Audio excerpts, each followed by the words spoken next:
Naging matagumpay ang nakaraang Manila International Auto Show 2015 sa SMX Convention Center sa Mall of Asia. At isa sa pinagkaguluhan ay ang bagong sasakyan ng child wonder na si Alonzo Mulak. Panoorin natin ang kanyang paandar. Alonzo Mulak, anong ganap?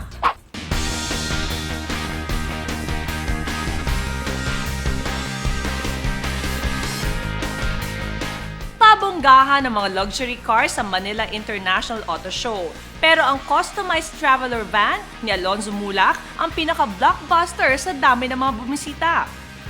Hello po, I am Alonzo. Hello po, Viva. This is my car. Impressive naman talaga ang van ni Alonzo dahil pinansadya ito sa Atoy Customs mula sa mga ideya mismo ng child wonder. You know, Tita Atoy make my car. Before ko ginawa tong kotse to, kinausap ko si Alonzo kung anong gusto niya sa kotse niya. Kasi sabi ko, we can do anything. Pero ang gusto niya talaga is si Baymax. I want my car to be like Baymax. So, eto. So, lahat ng gusto niya, from lababo, kama niya, upuan niya, pati upuan ng parents niya, alam na ni Alonzo. This is for my mama and papa. This is my TV. This is the social driver seat. This is my Baymax car. This is for my shirts. And then I got the CR. Come on.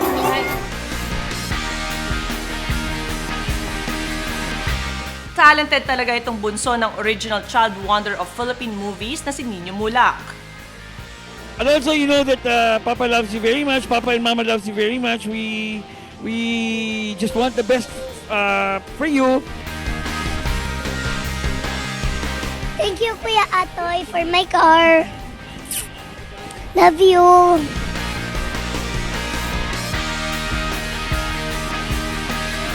Thank you for watching the show. Thank you for watching this movie, the car show. Thank you po.